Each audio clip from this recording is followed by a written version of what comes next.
Hello, hello, hello. This is Kenny Perkins, aka your cancer guy. And once again, as always, we bring in phenomenal guests. And today, we don't stop any short of bringing in two phenomenal guests. It's like the dynamic duel. That's what I say. You know, when you go through cancer or get diagnosed, it can be overwhelming. You can feel all alone. And you wonder how you're going to get supported. How are you going to find your support team? That's one of the big things people wonder about. You know, not only is it, oh my God, I have cancer. Am I going to make it? Is this thing going to take me out? Right? Those are real feelings. But also, who's going to be there? Is who I speak to? Do I want to speak about this? Well, I'm going to tell you, we're going to bring in our next guests, and they are phenomenal. And sometimes you don't have to look that far to find who's going to support you. And so when we talk about where are we journeying to, well, we're going to Florida today. We're going to Florida. We're going to talk to you about a mother and a son and how they got through this battle and how they're battling, how they're giving back. They just didn't battle and just say okay and thank themselves for getting through it. No, they're giving back. They're going around talking to other people to make sure that, guess what? If you're going through this, you're not alone in this. Let me tell you how we've done it. And that's why we have them on our show today. Okay. That's why we have them on our show. Listen, we're talking about different types of cancers, talking about hepatosplenic T-cell lymphoma. Yeah, I probably messed that up, but it's close. Pretty good. Not bad. You already messed that up, but you know what? I want you guys to pay close attention to the gems that they dropped today, because that's what's important. If you're going through anything like this, then pay attention. I want to introduce our next guest. We bring it to the stage today, Michael and Ashlee. Come on, Michael and Ashlee to All Talk Oncology. Hey. What's up, guys? How are you guys doing today? We're so blessed to be here. We are so happy to be here with amazing Kenny. Yes, thank you so much. For inviting us. You guys are what? I mean, you guys making it hot in here. I'm sweating. What's going on? We got him nervous. You got me nervous, man. I tell you. How are you? Look at that smile. Look at, you know, this guy, look, Michael, this guy's a stylist and he doesn't even want to take credit for it. I was giving him tips behind the scenes about, man, not tips, but praise. Gives him praise about, you know, the man is sharp. And then this young lady right here, just with the smile, it's a killer. How are you two doing?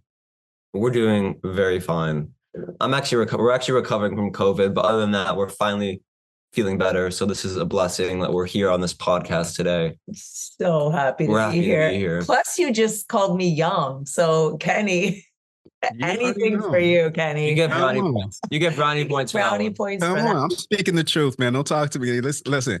It's not your mom here, but I mean, mom, she's beautiful. She's beautiful, man. I just want to tell you. So are you. So are you. It's very kind. Thank you. But you know, Michael, we want to get into this. You know, Mike, you're a warrior, man. I don't even know what other word to say. Here you're on my show right now, and you're dealing with COVID. Michael, I mean, you battled with cancer. Now you got COVID right now, and then you have that smile on your face. I mean, let's pause for a second. I think sometimes, Mike, I'm dead serious. Like, sometimes we do things that seem normal to us, or just it is what it is. But you got to understand what you are doing. And I'm not saying that you don't, but I want to pause right here. And man, Michael, battle cancer, getting through that became a voice for others. You got COVID. You know what I mean? You're finishing up COVID, and now you're here on the show, man. I mean, it's something about your resilience. And for me, I speak highly of that, because not everyone has the ability to have resilience, but sometimes we don't know how to. And it seems like that just comes natural for you, man. So, man, thank you so much for joining us on our show. Of course. Of course. Yeah, man. Thank you. And Ashlee, you know, props to you, because you gave birth to this young man. You know, this it's your seed, you know, so love that. Well, I don't know how much credit I can take. He has definitely... You can't take any credit. I do take credit for giving birth to him, But I will say, as you know, because you have interviewed many people on this podcast, I think there is something that happens when you're dealt really difficult things, is that I think there's people, you have a choice to rise up. And I have certainly seen Michael rise up like above and beyond, and resilient, warrior, whatever you want to say. He's like all the adjectives. I will give him that. Thank you. But I do like the fact that he's related to me. And sometimes I have to tell him, okay, so you're my kid, you did get cancer, but I think I gave you some good genes too. I don't know. I hope. Come on, for sure. Michael, let's talk a little bit about, tell me a little bit about Michael, on what he was doing prior to being diagnosed. Like, what was Michael's life like? Yeah, I was a college student. I was on the Olympic development team for windsurfing, actually. I was an athlete. I was in the gym. I loved surfing. I was just super active, always in the gym, always in the water. Any chance that I got when I wasn't in school, I was surfing, doing stuff like that. I love surfing. Surfing was my life, and windsurfing was my life as well. Before that, when we were in high school and I was on the Olympic development team, we traveled the world competing. We went to Italy, France, everywhere in Europe. We were in Latvia, we were in Peru, we were in South America, we were in California windsurfing at one point, actually, all over Florida, doing all these events throughout my whole high school career. And I was just a very athletic person, very competitive with that. And I also loved playing basketball as well. Didn't do it competitively, but I love basketball. It's one of my favorite things to do besides surfing and windsurfing. So you were athletic. You were a person that's full of energy and finding different things to do. Like, couldn't really, for you to travel, surf, and do all these things, you couldn't sit still, sounds like, right? Am I wrong? I could, but I didn't want to. Mom. And so how was that for you? How was that for you, Ashlee? Well, it's true. All three, I have three kids. So Michael's my middle kid. I have an older son, Steven. Then there's Michael, then there's Jennifer. And all three of them, I'm going to say, every mom, every parent thinks their kids are great. I think my kids are pretty great. All three of them did great in school, but I would say all three of them incredibly kinesthetic kids, use their bodies. All three of them wanted to move. Both Steven and Michael, they started sailing at the same time together. They both got into windsurfing, and they ended up both on the same team, a small team. There were about 7 of them. And it was amazing. They were able to travel the world. And I thought that was such a gift. And I hear parents so often worry about their kids that are stuck on their computers or want to be inside and like just play video games. And I was like, I was really lucky because my kids wanted to be outside on the water. If not, they were in the gym. My daughter dances. So I don't know. I'm a really athletic mama. And I think that a lot of times our kids do what we do, not what we say to do. And so I love the beach. I love the water. That was one reason we moved to Miami and we stayed here. So yeah, I had 3 athletic, fun kids. I'm lucky I got to do things, and they like to do things with me. We would go to the beach together. We actually surfed together. And I don't know if we're going to get into it, but my husband was sick at one point. He had cancer. And my boys were surfing. And I was like, if I really want to bond with my boys, what can I do? So I learned to surf. So we would surf on the weekends, and I would go with them. And I think that was a great bonding thing and helped us get through a lot. And I think the ocean and being outdoors is so important. I love that part. Ashlee, I love that part, right? I mean, it says a lot about parenting and what that means to you. In order to connect with your kids, you decided, I'm going to do this as well. I'm going to get involved with what my kids are getting involved with. And, that's phenomenal, because a lot of times there's a disconnect with parents and their kids. And so for you to come in here and talk about the ways that you could stay connected with your kids, that's phenomenal to me. And man, Man, that athletic ability, huh? Yes, that's definitely in the genes. That's genetic, man. Do you think you better thank your mom for that? I do. Yeah. I thank her for a lot of things. She is the reason I'm alive to this day. Man, that's a beautiful thing right there. And I want to talk about that. So Michael was out here and surfing and traveling the world and sailing and doing the things that he loves. Mom picks up on it so she could connect. So both of you guys had this this bonding and outdoor type lifestyle, right? Is that correct to say? Yes, we for did. sure. Yeah. So when this diagnosis came about, talk to me about what led up to, man, I need to go to the doctor. Like what was going on? So this was March of 2020.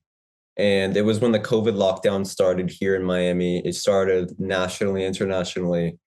And we were home from school, home from college, not doing any of the sports really because everything was closed. Like I remember going to the park and playing basketball like the last time before they even closed the parks. Like before that was like the last thing that closed were the parks, and we were playing basketball every day because it was the only thing we can do because they closed the beaches, they closed the gyms, they closed schools, they closed everything. And the parks with the basketball hoops right next to our house were the last thing to close. So we played our final games, and then I remember just feeling so tired. And I was like, you know what? I'm just tired because I'm laying around all day. I'm not getting outside. And for a few months, this just dragged on. The COVID lockdown just dragged on. I was still tired. And they finally opened the gyms, but you had to wear a mask. And we're getting to the gym, wearing that mask and just being so out of breath doing my exercises and being like, I'm so tired. Like, this is not me. And then I vomited in the gym. And I remember being like, oh my God, I need to go home. And I went home and I just was like, Mom, there's something wrong because it's 90 degrees outside. It's about summer now in Miami. And I feel kind of cold outside. Like I'm like Mhm. these shivers, and eventually it became these fevers, and it was night sweats, and it was all these symptoms I found of anemia that I Googled. And it turns out I was actually anemic because I had cancer, and that put my red blood cells down. And I found out that I had cancer because we went to our family pediatrician. She did some blood work. She saw the blood work was off. She called us. She told us to meet with a specialist at Nicholas Children's Hospital. We went and met the specialist. He did blood work, and then he did a bone marrow biopsy, and we found out I had cancer. And it was July 14th of 2020 when I found out I had leukemia slash lymphoma. And then 3 weeks later, the official diagnosis of hepatosplenic T-cell lymphoma. If anyone remembers that, you get $1 million at the end. But yeah, that's how we found out. I was just really tired, not feeling like myself for a few months. Man. No, so Michael, how old were you at that point? I had just turned 19. Yeah. I was 19 and like a month old. Man. Yeah, 2 months. Yeah. Super young, right? So here we are, 19, get diagnosed with something like this. We're like, what's going through your head, Mom, as you come and find this information out? Well, Michael did tell the story. He was just tired like for a while, but I really did think it was like psychological because especially the beaches being closed and gyms.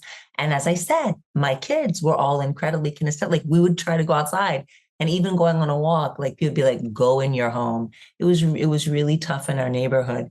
And I really thought, okay, this is a mental thing. And we actually did see his doctor, a telehealth in June. And she was like, you look pretty good. If you want to do some blood work, you can come in and do it.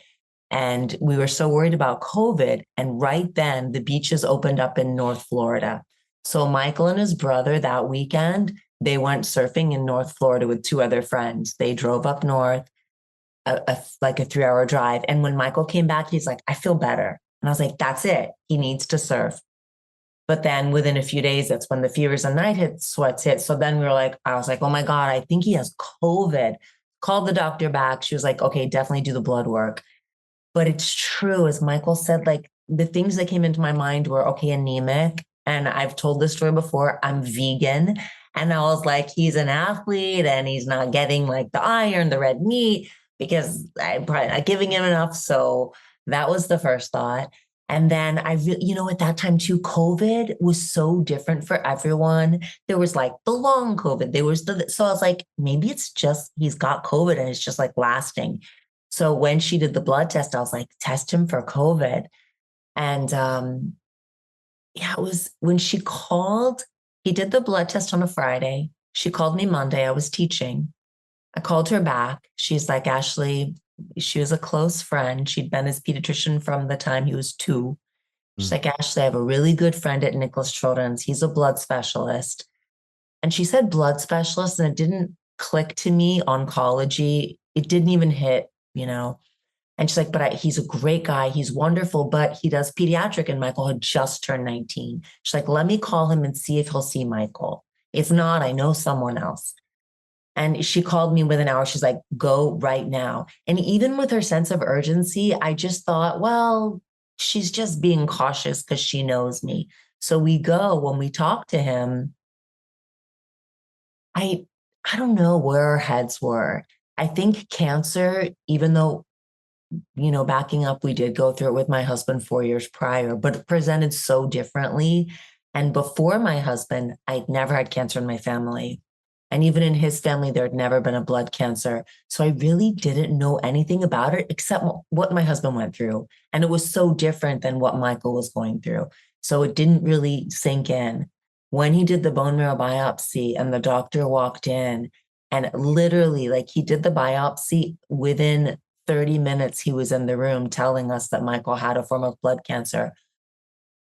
I was so shocked. Like, I feel like everything kind of, and when he said leukemia, maybe lymphoma, just like, I think everything stopped because my husband died from lymphoma. And so when I heard lymphoma, I was like, oh my God. And then, and then things click. Oh, of course, the anemia, of course, the tired, of course, the night sweats, of course. And then everything clicked. But up until that point, that's what he was healthy. He checked all the boxes. We talk about preventative care for cancer, and I totally believe in it. But Michael did check all the boxes, and my husband as well.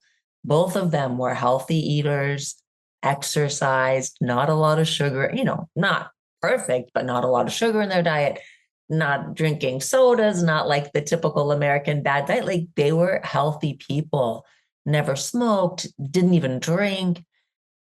So it was a shock. Sure. Like, when I say shock, it was a shock. But then something kicks in and you're shocked for a minute. And then, I don't know, as a caregiver, I'm sure a caregiver's listening to this, and especially, I even remember this with my husband, though. The minute you find out a diagnosis, you're like, okay, what do we have to do? And you kind of flip. Like, humans are pretty cool that way. Survival mode kicked in. Huh? Mhm. Yes, it So kicks Michael, in fast. so Michael, definitely listening to your mother, we get her perspective on what that was like, and I can only imagine the trigger for her, knowing that your father went through that. But you being an athletic guy, never really being sick, understand, okay, you played basketball, vomiting. When you heard that information, did it register to you what was happening? What was Yeah, your, I mean, it your did. feeling? I mean, it took a while. It took like a month for me to really process it. But like when it happened, I was just like, I have to do this. I have to go through this. I was in the best shape of my life. I felt like I had all this strength in me, and I was strongest I'd ever been. So I felt like I could really tackle it and get through it because I knew that I had it within me. I was, training for the last year in the gym a lot. It was my first time really lifting a lot of weights, and I was strong. I went into it with a great mindset. And I think that really helped being in such great shape, getting diagnosed, because I never felt like horrific before that diagnosis. Yeah. So now this happens. Your mom's there, you're ready to rock. Everybody seems willing to, like, whatever we need to do. That's kind of what I picked up on. Yes. Talk to me about the regimen. How did what did you go through as far as your regimen, and how did you feel as you were going through those? Yeah, so the doctor told me I had to go through somewhere from 2 to 6 rounds of chemo and then have a bone marrow transplant. And I ended up going through 3 rounds of chemo. And it was really intense chemotherapy. The chemotherapy was just like they wanted to get me in remission as fast and as deeply as they could because they needed to get me that bone marrow transplant as soon as possible because the cancer I have is known for coming back. And when it comes back, the chance of surviving is extremely low. So they wanted to get me in remission super quick. I did the chemotherapy, and going through chemo, I felt pretty bad. It was really immediate. Chemo was like, we spent 5 days in the hospital for my first, admission with chemo. And I came home and I was already losing my hair right away. I already had the mouth sores. I already had low white blood counts, and I already just did not feel like myself. It was really immediate. I was curling cans of food instead of curling like 20, 25 pounds, just doing little workouts, walking barely, just stuff like that. And then the first 3 rounds of chemo were very, very difficult. And the transplant was even more difficult. I had total body irradiation and blasts to my lungs of So what radiation. is that? Let's explain that to those who are listening here. Yeah. What exactly is that? The radiation. No, no, we talked about you have the total body. Yeah, total body irradiation. Yeah. So Mm. it's a form of radiation where they were just giving radiation basically to my whole body because the cancer I had, it's known for like hiding out in certain areas. And they think that with radiation, it lowers the chance of the cancer coming back on, and it does well for the transplant. So they had high hopes that right before my transplant, they're going to give me this radiation that was going to wipe out my stem cells. And then soon enough, my white blood cells will be at 0, and they can give me the stem cell transplant and wait for the stem cells to engraft. And that was the plan. The plan was just get the bone marrow transplant, get into remission, and hopefully be fine from there. Sure. Now, your infusion is for chemo. How long did that last? So I had chemo for about 2.5 months, I'd say. Mm. It really, like, chemo ended like the end of October, well, no, the beginning of November. That's when I had my bone marrow transplant. And then after that, I dealt with graft versus host disease, which is what I deal with now. Yeah. Yeah. So mom, Yeah. Ashley, as you see your son going through this, we're looking at Michael. Man talks about he was able to lift up 25 pounds and now he's just trying to lift up cans. What's Yeah. going through your head? Oh, it was, having been through this with my husband, with Patrice, like just 4 years earlier. And I remember when Patrice went through chemo, he did 5 cycles and he had outpatient chemo. But I remember like his hair didn't fall out right away. And he wasn't really that sick right away. He ended up relapsing, and then that was a different story. It was much more difficult. But like the first time, I'm not going to say it wasn't hard, but it was not nearly as aggressive as what Michael went through.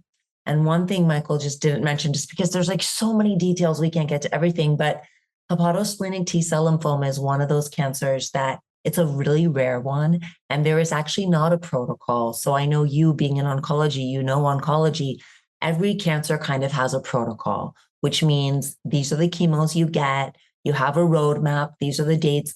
Well, with hepatosplenic T-cell lymphoma, since we've met a few other people that have passed away, one is alive, but they've all had different protocols. So it's interesting. The one Michael did, we're really grateful. He was in a pediatric hospital because since he was pediatric, they gave him more aggressive treatment. And a lot of pediatrics, they do that. And sometimes pediatric patients complain because their treatment is so aggressive. In Michael's case, I'm grateful because it was so aggressive. It got him to the bone marrow transplant. And that's huge. But yeah, it happened. But what they did was hyper CVAC. They did. Yeah. And then they added a couple of chemos as well. They did hypercvad, and then they added like PEG, which is another chemo, which they're not uncommon chemos, but they're uncommon for what Michael had. Mm-hmm. And we know other people that did their bone marrow transplant that didn't have radiation. Again, there's long-term effects, but I'm grateful he did because the cancer is in remission. It's true he's dealing with a lot of other things long-term. but it was so fast. And I remember, gosh, Kenny, I think I've never said this in a podcast, and we've done a lot, but I remember after his first cycle of chemo, we drove home. I stayed with him in the hospital. I had my older son was with my daughter at home. And I remember Michael getting out of the car and walking from the car to the front door. And I stayed in the car for a second. I had tears because I literally saw his dad exactly walking, like the way he looked already after one cycle. And I remember just thinking, how, like, how are we reliving this as a family? And that was terrifying to me because that was after my husband had been through so much and was not going to survive. And this was Michael at the very beginning. And I was terrified. But then you get up and you get out of the car and you wipe your tears away and you don't let your kids see your tears.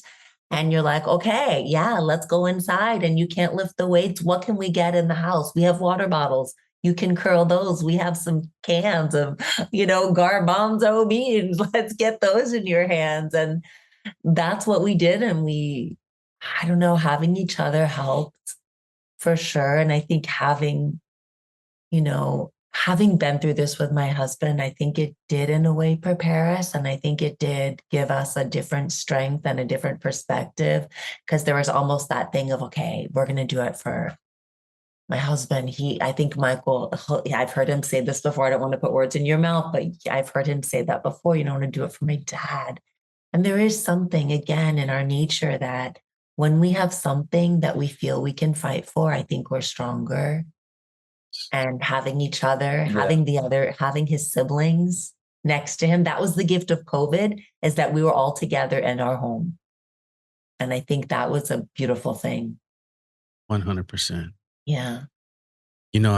I can't express how important family is. And sometimes we go through things as families, but when the time and when there's a need and you can come together, man, what an amazing thing. And Michael, just for you to look at that and be able to connect the dots to say, this is what my father went through, but I'm going to beat this for my father. Yeah. That's powerful, man. That's really powerful. Thank you. Yeah. Yeah. That's stuff, man. That's the core. That's the core stuff. So to be able to come here and get through that. So Michael, what was a turning point? So you're feeling weak. You can't pick up, anything heavy. Mom said, get these water bottles, man. We're gonna work on that. What was a turning point for you? Just like you're starting to see getting out of that sickening feeling and starting to be like, okay, I can see the light. It took a while. I'll be completely honest with you. There were up and down. There were moments during chemo when I felt okay, and there were moments during chemo when I didn't feel okay. Because after the bone marrow transplant after chemo, it was so quick. I developed graft versus host disease, and with the Talk about that.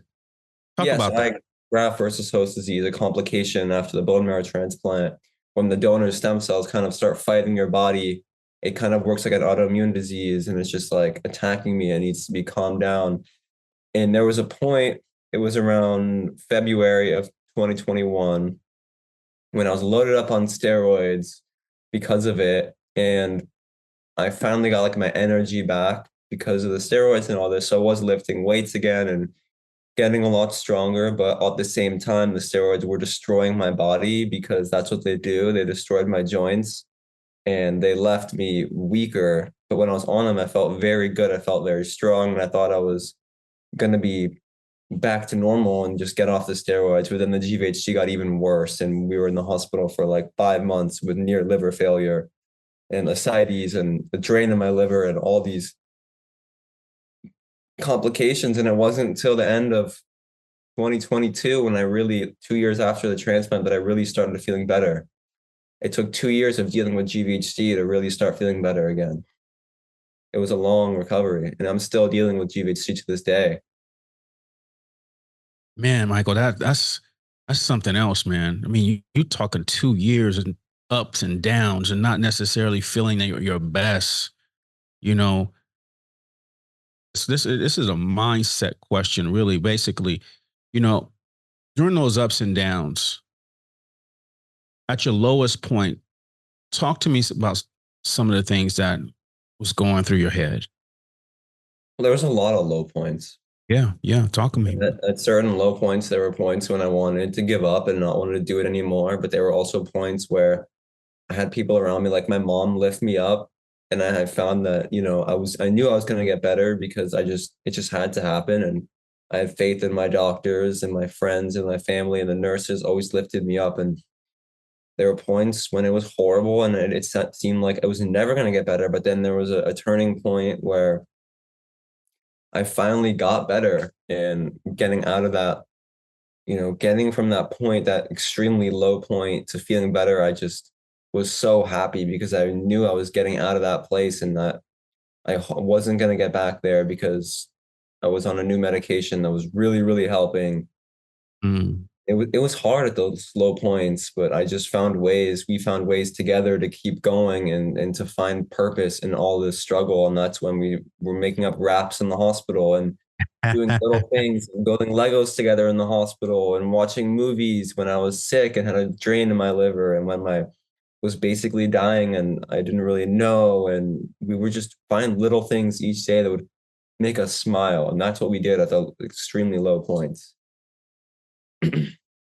Michael, I feel in that, man. I feel that right there. It's like when someone gives up, there's nothing that anyone else could do, right? Yeah. For you. I mean, it ultimately boils down to you. No matter how much your mom or your support team is pouring into you, until you decide that you're not going to give up, then that stuff is just, it feels good. But something within you attached to those feelings, your mom pouring into you, your doctors pouring into you, feeling good, medication, man. And so, man, I hope you guys listen to what Michael was saying here. One, the support team behind him was a motivation. He found his word, purpose. And so I hope that as you go through this cancer journey, can you find purpose on your journey so that you don't want to give up, that you can continue moving forward? So Michael, man, I my hat goes out to you, man. I mean, you are a warrior. I said that in the beginning of this conversation, and I stick to that, man. And your mom pouring into you. And so that was Michael. He says there was many lows. Mom, how did you deal with seeing Michael, your son, in those points? How did you deal with that? You know, like he said, there were many lows. Some of them were physical, like in the bone marrow transplant. His mindset was amazing, but there was a moment where he almost passed away from engraftment syndrome. And then after his transplant, it was actually on Christmas Day of 2020, he almost passed away he had GVHD. And again, but his mindset was still like right there. Like he wanted to live. The hardest point was when he had been going through this, because it was like every time he'd get knocked down and come back up again. And I would call it our cha-cha. We would dance, and we'd be like, it's our cha-cha, Michael. We take the steps back and we take the steps forward, and there's the up and there's the down and there's the side to the side. And our path, it's not the path we saw in front of us. We're like moving around. That's life. But that one point when we had been in the hospital, so like Michael said, it was about 5 months straight, and he was dying from liver failure, and the graft versus host was just taking over. And then when I saw his mindset, I saw his eyes, I was like, oh my God. And he was like, Mom, I want to be like Dad. I want to go on hospice. I want to stop everything. And that, I can't describe how I felt, because I knew me, again, I couldn't do it for him. I could be there. I could hold him. I could give him my arms. I could love him. And that's what I just kept doing, is I just kept giving him love. And we had so many conversations I was like, well, just keep talking and I'm just going to keep giving him my love because I can't fix this for him. And that's really hard for caregivers. We can't fix them. But we talked a lot. And at that point, I think it was one of the points when we talked a lot about beauty and pain and how the beauty is not denying the pain is there, right? Because we're not into toxic positivity. I mean, sometimes people look at me and I am very happy and smiley, and it's just me. I'm just like that. It's not like put on. I was born that way. But there is also real pain, and there has been real pain. And I think that we had a lot of conversations about that. Is this sucks? This is crappy, but you do have a purpose.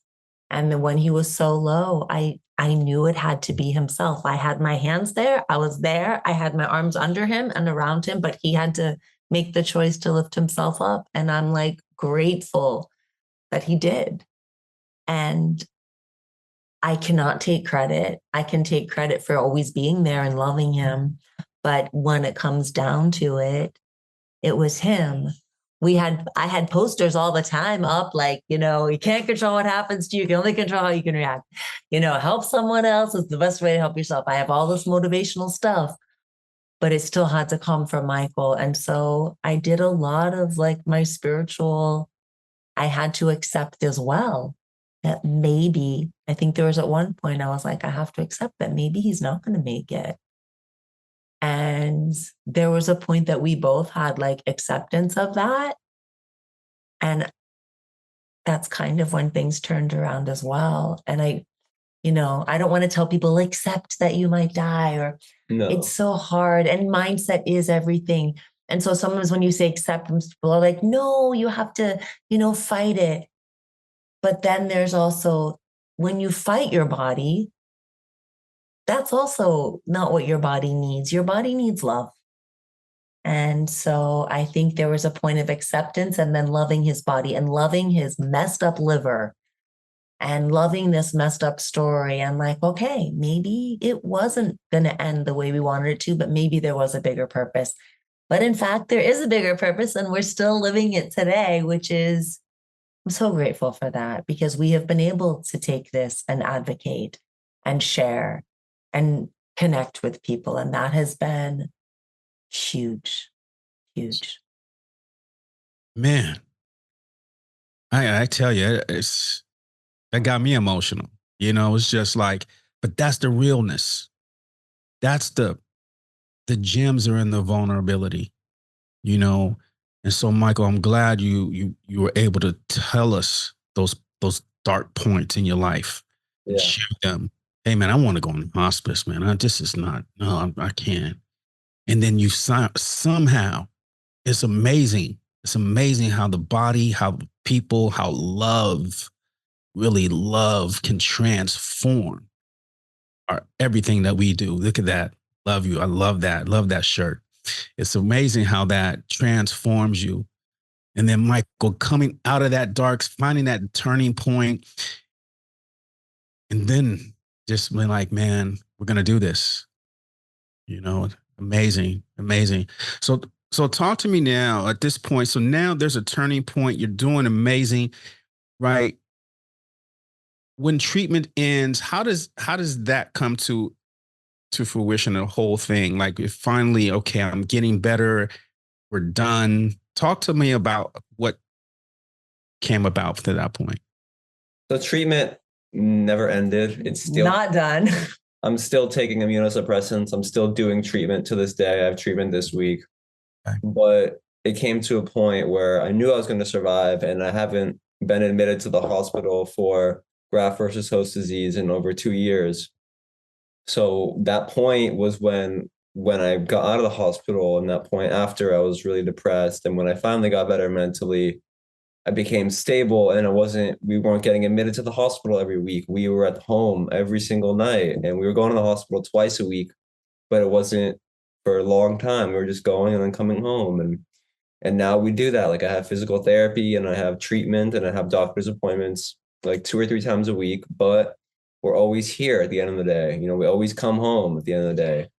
So I saw that light, and I saw that, because when I wanted to give up, I knew that, I was going to not live an easy life. I knew that this was going to be a chronic condition that I live with for a long time. And it's something I do live with, and I'm still dealing with to this day. And I'm still in treatment, and I'm still having highs and lows, but I'm here, and I have a much better mindset, a much better grip on things. My health is very stable, and I found a way to live this life, this new life, much better than I ever thought I would. And I'm able to cope with it and live a great life despite the fact that I have chronic GVHD. Yeah. Well, I tell you what, man, your aura, your whole spirit shows that, man, you are in a great place. Thank you. And it's contagious, and anyone out there, sometimes I say, man, sometimes people say I'm having a bad day. Right. A bad day in comparison to what? I Yeah. hope people can see, engage what a bad day is, and to look at Michael as a measuring stick and say, guess what? This young man is not only battling still, but he's in a great place. And man, look, he's living his life. He's not stunting his life experience because of the things he's going through. I love that, Michael. And it is a teaching tool for me also. I think for me, I learned the most out of this. And so thank you for giving us these gifts and these gems today. Of Yeah. course. Of course. So what is life like now for Michael and Ashlee? What's life like? How do you see things now? We have a lot of perspective, We do. and we have had to adapt. We have changed our life. I mean, Michael and I always say this, and it's not to be redundant, but we don't bounce back, we bounce forward, because we can't go back to where we were before. We definitely have to go forward because we're totally changed from this experience. But I think that we've adapted and we have found a new purpose, and that has been the gift, the gem you love that word, and I'm gonna go with it. One of the gems from this experience is that we have a different purpose, and that really is to make the world better, to help people that are going through this or anything. Because I think we have a lot of perspective and a lot of love, and love has been, you said it before, but love has really been what has saved us. Not a cure, but definitely pretty good medicine, right? Great Yeah. medicine. Yeah, but definitely life is not the same as before, but we're here. I mean, we're in the hospital still a good amount, dealing with a chronic disease, can't do things I used to do, but we've adapted. We've taken on new things. We have our podcast, we do social media, we speak. I play the electric guitar now. It's a lot of new things in our life. And He can't surf, so he started playing the electric guitar. I love it. I love it.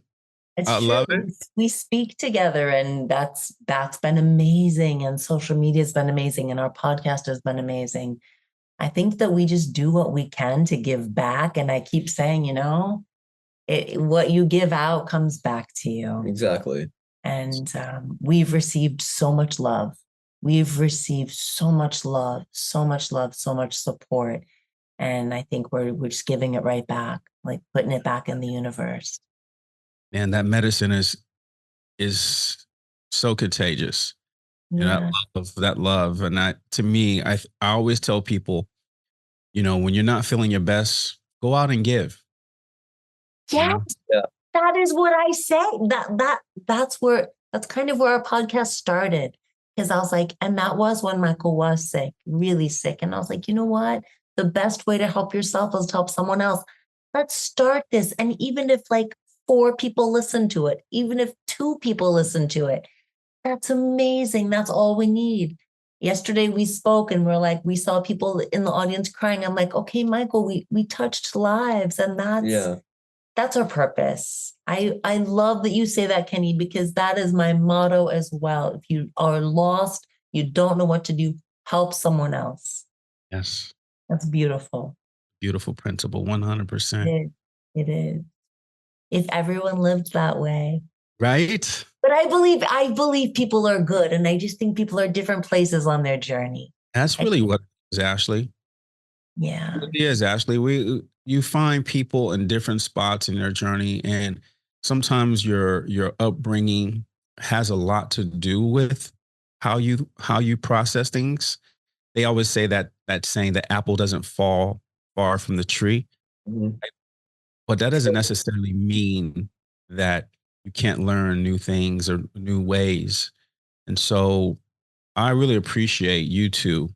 One, Michael, you being a warrior with amazing mindset to be able to bounce back, to have a perspective about life that after going through or going through the things that you are. And then Ashley, just being able to see you go through this twice, but at the same time, just being pouring that love into individuals. I hope people who are listening to this can see that and adopt that, right? And so I want to say thank you guys for that. Yeah. Thank you. Thank you. Thank you. Thank you.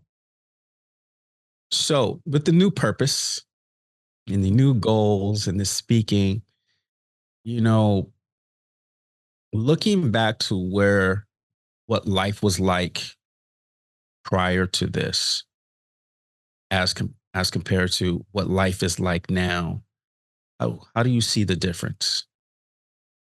There's much more purpose. I feel like before I was a little lost, and now it's like I know exactly why I'm here on this earth. I know exactly what we're doing. I mean, sometimes I do feel like a little bit lost with certain details of exactly how we should do things, but I know our greater purpose. I know why we're here now, and I know what we need to focus on. And I feel like life is so much deeper now. It may not be the same. I don't have the same enjoyment with my physical activity like I used to, of course, because of my new limitations, but there's a new purpose and a new thing that drives me and drives us, and it's beautiful in a different way. I love that. I It's love that. very beautiful. I think for me, I have had a few careers. I was a dancer, but I felt like dancing was a way of giving and being on stage and giving joy. And then early childhood educator, I was like, my goal was like, make the world better with music for families.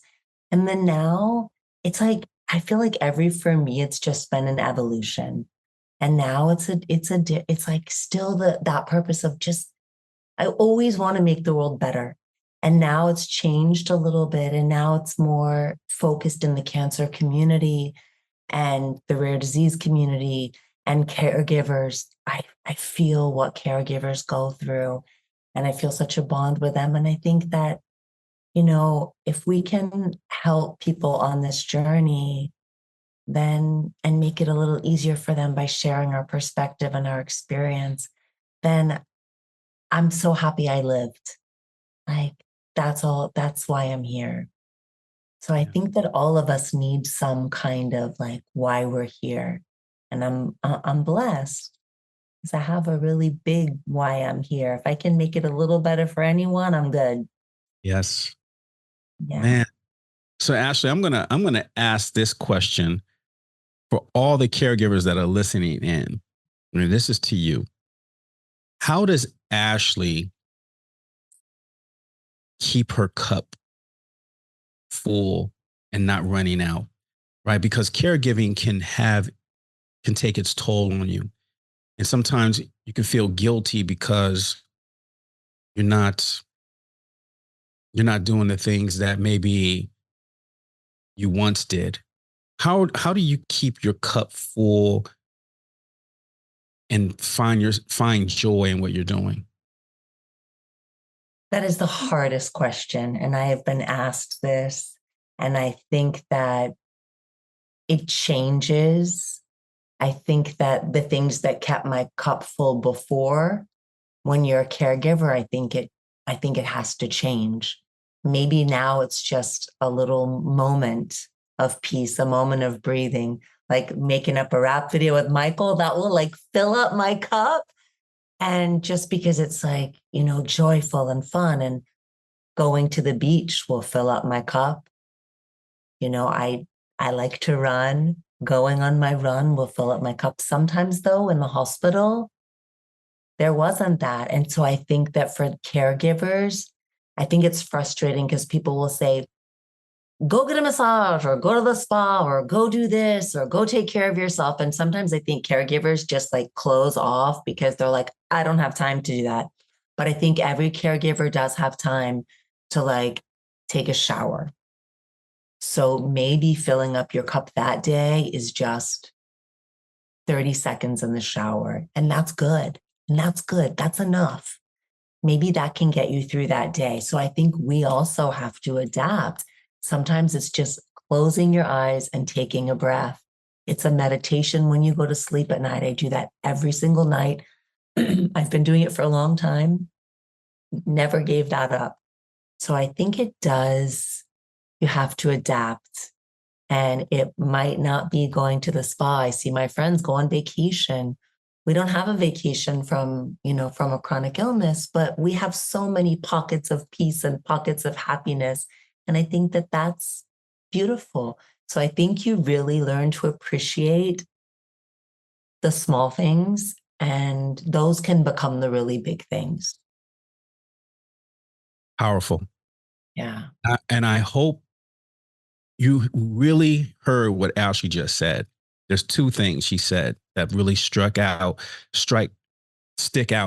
One, she says, it's really about not looking at the things you used to do, right? It's not looking at the things that you used to do, because that's going to make you depressed.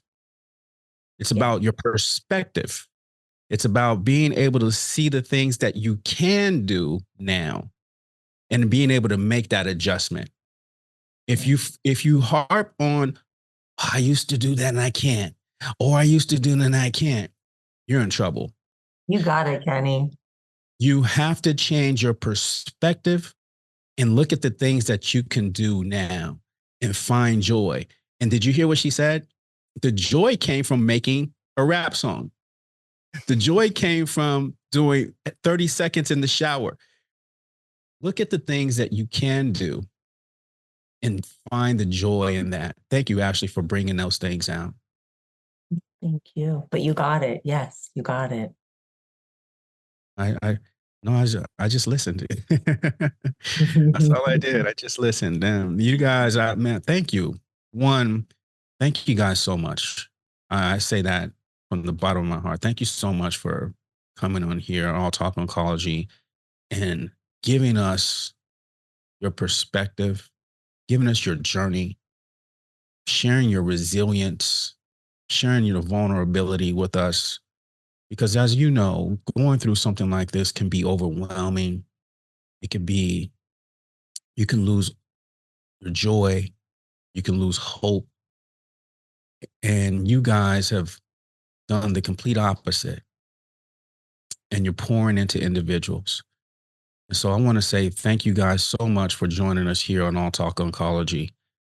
And I hope nothing but the best for you, because I see what you guys are doing and it's absolutely amazing. And I can't say that sincerely enough. Thank you. Thank you. Thank you. Thank you for having us. I'm amazed by you. You're doing this. You haven't even, you're not a cancer patient, and you're doing this beautiful podcast. We're amazed by you. So thank you. Thank you. Thank you. Thank you guys so much. And I just want to say to everyone out there listening in today, I hope you glean. You can walk away with some gems that can help you on your cancer journey. As I say in every single podcast, you're not alone in this. We're in this together. This is Kenny Perkins, AKA your cancer guy. And until again, I'm out. So stay connected with us on All Talk Oncology Cancer Podcast. Make sure you subscribe to that, right? Wherever you listen to your podcast, whether that's Apple, Spotify, make sure you subscribe and continue to spread that word. right? Engage in this because your engagement can help someone stay alive. And this is what we're talking about. So again, make sure you subscribe, hit that subscribe button. Again, this is Kenny Perkins, aka your cancer guy. Until again, I'm out.